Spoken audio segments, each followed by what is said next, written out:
दोस्तों, तो आप लोग कैसे हैं? जय हिंद। आज का क्लास स्टार्ट करते हैं। इसमें थोड़ा सा नॉइज़ आएगा, सॉरी, माफ़ी चाहते हैं क्योंकि मेरा माइक जो है चार्ज हो गया है, तो इसी कारण काम नहीं कर रहा है। तो इसी के साथ हम क्लास को आज स्टार्ट करते हैं। आज हम लोग पढ़ेंगे सेट नंबर 5। सेट नंबर 5 में पढ़ेंगे ऋग्वेद में कुल कितनी सूक्तों का संग्रह है। तो 1028 कितना है? 28 है। नाट्य शास्त्र का रचयिता कौन है? तो भरत मुनि है। कौन है? भरत मुनि। भारतीय संस्कृत महाकाव्य महाभारत का श्रेय किस ऋषि को दिया जाता है? तो व्यास को दिया जाता है। किस ऋषि को दिया जाता है? तो व्यास को दिया जाता है। महाभारत ग्रंथ में कुल कितने पर्व और पुस्तकें शामिल है? तो 18 है। कितने हैं? 18 है। महाभारत में कुल छंदों की संख्या कितनी है? 1 लाख है। कुल छंदों की संख्या कितनी है? 1 लाख है। वे ऋग्वेद के मंत्रों के समूह को क्या कहा जाता है? तो सूत्र कहा जाता है। क्या कहा जाता है? सूत्र। बुरी आत्माओं और बीमारियों को दूर करने के लिए जादुई मंत्र किस वेद में है? तो अथर्ववेद में। किस में है? तो अथर्ववेद में है। यजुर्वेद का मुख्य रूप से किसका संकलन मिलता है? तो यज्ञों का नियम का। किसका मिलता है? यज्ञों का नियम का मिलता है। किसका मिलता है? यज्ञों का नियम का मिलता है। भारतीय संगीत का जनक किस वेद को कहा जाता है? तो ये सामवेद को कहा जाता है। किस वेद को कहा जाता है? सामवेद को। प्रसिद्ध ग्रंथ अर्थशास्त्र किसकी रचयिता है? तो कौटिल्य की। किसकी है? तो कौटिल्य की। रामायण महाकाव्य के मुख्य रचनाकार कौन है? तो महर्षि वाल्मीकि है। कौन है? महर्षि वाल्मीकि। संस्कृत व्याकरण का पुस्तक अष्टाध्यायी किसकी रचना है? तो पाणिनि का है। किसकी रचना है? पाणिनि का है। प्रसिद्ध नाटक अभिज्ञान शाकुंतलम किसके द्वारा लिखा गया है? तो कालिदास के द्वारा लिखा गया। किसके द्वारा लिखा गया? तो कालिदास के द्वारा लिखा गया है। मुद्रा राक्षस और देवी चंद्रगुप्तम के लेखक कौन है? विशाख दत्त। कौन है? विशाख दत्त। राजतरंगिणी पुस्तक के लेखक कौन है? कल्हण। राजतरंगिणी पुस्तक के लेखक कौन है? कल्हण। बुध चरित्र के लेखक कौन है? अश्वघोष। बुध चरित्र के लेखक कौन है? अश्वघोष। बारहमिहिर द्वारा रचित खगोलीय सिद्धांतों वाली पुस्तक कौन सी है? तो पंच सिद्धांतिका है। कौन सी है? पंच सिद्धांतिका है। महाजन पद में फसल पर कर की दर आम तौर पर क्या थी? तो क्या थी? उपज का 1/6 भाग। उपज का 1/6 भाग। उपज का 1/6 भाग। प्राचीन भारत में महाजन पद की कुल संख्या कितना है? 16 है। महाजन पदों का उल्लेख बौद्ध ग्रंथ में मिलता है। बौद्ध ग्रंथ में मिलता है तो अंगुत्तर निकाय में मिलता है और महावस्तु में मिलता है। यूनानी शासक सिकंदर ने भारत पर किस वर्ष आक्रमण किया था? तो 326 ईसा पूर्व। 326 ईसा पूर्व। सिकंदर के पिता का नाम क्या था? तो फिलिप्स द्वितीय था। क्या था? फिलिप्स द्वितीय था। सिकंदर के गुरु का नाम क्या था? अरस्तु। सिकंदर के गुरु का नाम क्या था? अरस्तु। सिकंदर की मृत्यु 323 ईसा पूर्व में किस स्थान में हुई थी? तो बेबीलोन में। कहाँ हुई थी? बेबीलोन में। हर्यक वंश के किस शासक ने पाटलिपुत्र नगर की नींव रखी थी? उदयन ने। किसने? तो उदयन ने। किसने नींव रखी थी? तो उदयन ने। और पटना शहर की स्थापना भी उदयन ने किया था। उदयन ने किन 2 नदियों के संगम पर पाटलिपुत्र का स्थापना किया? तो गंगा और सोन। मगध की प्राचीन राजधानी क्या थी? तो गृहब्रज थी। क्या थी? गृहब्रज और राजगिरी था। और वज्जी महाजनपद की राजधानी वैशाली। वज्जी का वैशाली। सूरसेन महाजनपद की राजधानी मथुरा। वत्स की राजधानी कौशाम्बी थी। और कुरु महाजनपद की राजधानी इंद्रप्रस्थ। कौशल महाजनपद की राजधानी श्रावस्ती या अयोध्या। मत्स्य महाजनपद की राजधानी विराटनगर। मत्स्य महाजनपद की राजधानी विराटनगर। 24वें तीर्थंकर और अंतिम तीर्थंकर कौन थे? तो महावीर स्वामी। कौन थे? महावीर स्वामी। जैन धर्म के प्रथम तीर्थंकर का नाम क्या है? ऋषभदेव या आदिनाथ। ऋषभदेव या आदिनाथ। जैन धर्म के 23वें तीर्थंकर कौन थे? पार्श्वनाथ। जैन धर्म के 23वें तीर्थंकर कौन थे? पार्श्वनाथ। भगवान महावीर का जन्म किस स्थान पर हुआ था? कुंडलग्राम। कुंडलग्राम वैशाली। कुंडलग्राम वैशाली। भगवान महावीर का जन्म किस स्थान पर हुआ था? कुंडलग्राम वैशाली। भगवान स्वामी महावीर स्वामी के पिता का नाम सिद्धार्थ था और माता का नाम त्रिशला था। पत्नी का नाम यशोदा था। पत्नी का नाम यशोदा और बेटी का नाम, पुत्री का नाम तो प्रिय दर्शन था, प्रिय दर्शना। और दामाद का नाम जमाली। महावीर स्वामी किस स्थान पर निर्वाण प्राप्त किए थे? तो पावापुरी। पावापुरी कहाँ? नालंदा पड़ता है, नालंदा राजगीर। महावीर स्वामी ने किस आयु में गृह त्याग किए थे? 30 वर्ष की आयु में गृह त्याग किए थे। महावीर स्वामी को किस नदी के तट पर ज्ञान की प्राप्ति हुई थी? ऋजुपालिका नदी पे। किस पे? ऋजुपालिका नदी पे। महावीर स्वामी को किस वृक्ष के नीचे ज्ञान की प्राप्ति हुई थी? साल वृक्ष के नीचे। किस वृक्ष के नीचे? साल वृक्ष के नीचे। गौतम बुद्ध को किस स्थान पर ज्ञान की प्राप्ति हुई थी? तो बोध गया में। किस पे? तो बोध गया में। गौतम बुद्ध को किस वृक्ष के नीचे ज्ञान की प्राप्ति हुई थी? पीपल या बोधि वृक्ष। पीपल या बोधि वृक्ष। बुद्ध के जन्म का प्रतीक क्या है? कमल और सांड। बुद्ध के जन्म का प्रतीक क्या है? कमल और सांड। बुद्ध के जन्म का प्रतीक क्या है? कमल और सांड।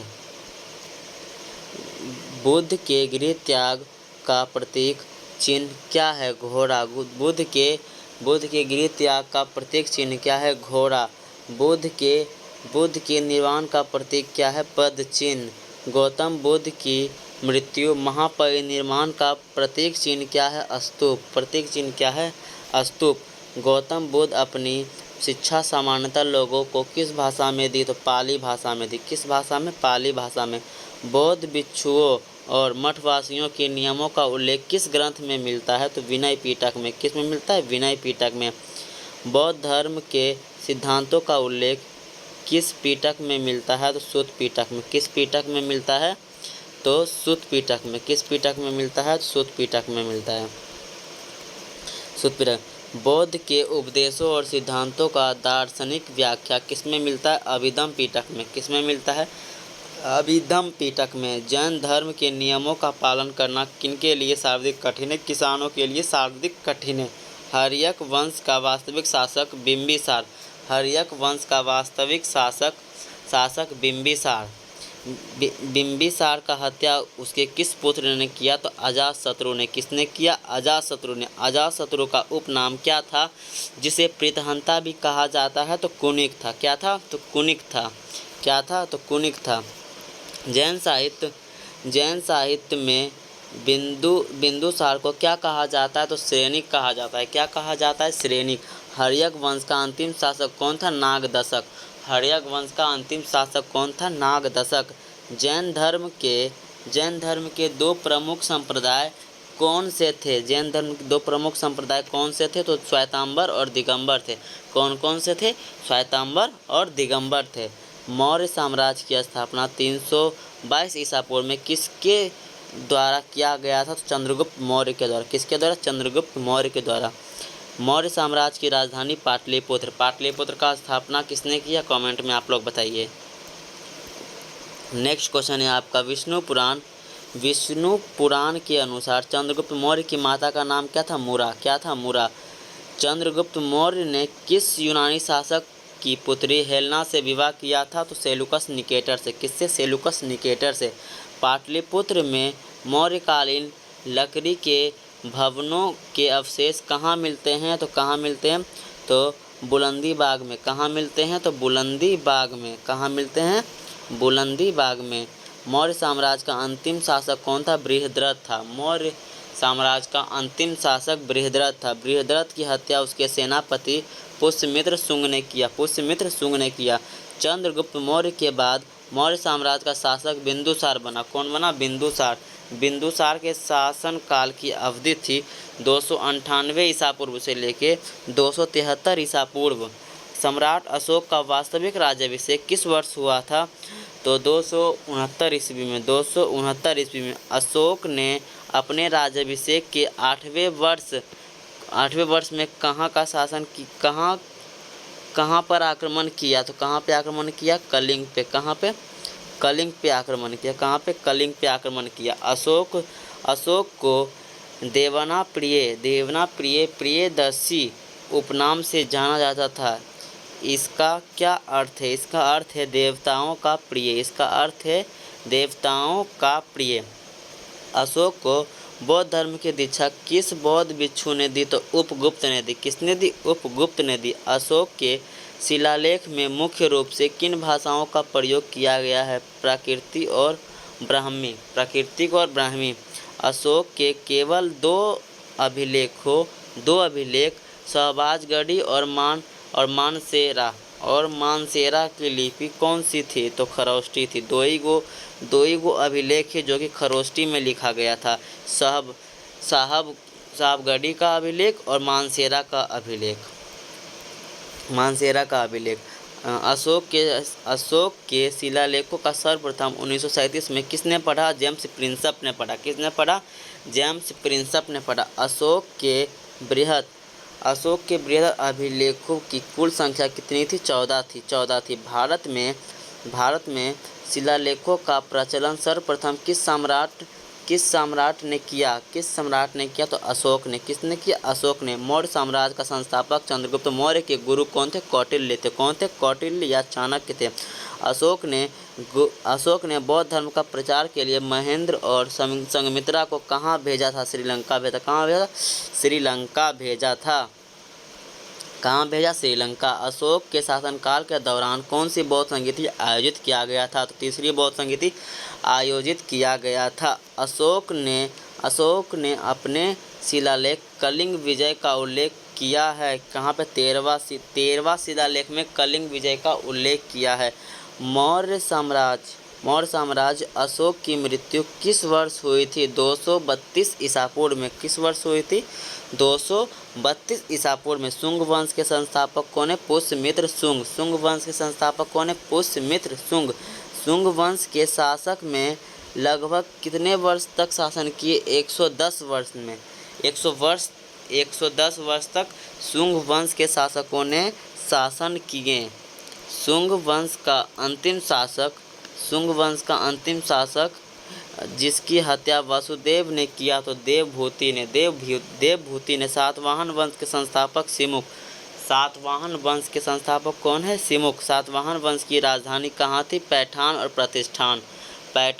प्रतिष्ठान। सातवाहन वंश की राजकीय भाषा प्राकृत है। सातवाहन वंश का प्रथम यशस्वी शासक कौन था? तो सतकर्णी प्रथम। कौन था? सतकर्णी प्रथम। सातवाहन वंश का सबसे महान शासक किसे माना जाता है? तो गौतमीपुत्र सतकर्णी। चरक संहिता के लेखक प्रसिद्ध चिकित्सक किसके दरबार में? तो कनिष्ठ के दरबार में। किसके दरबार में? तो कनिष्ठ के दरबार में। किसके दरबार में? कनिष्ठ के दरबार में। चरक के अनुसार मनुष्य की में कुल हड्डी कितनी होती है? 360। कितनी होती है? 360। कुषाण वंश के संस्थापक कौन थे? कुडुल कटफिसस। कुषाण वंश का सबसे महान शासक कौन था जिसे सिल्क मार्ग पर नियंत्रण था? तो कनिष्ठ था। सिल्क मार्ग पर नियंत्रण कनिष्ठ था।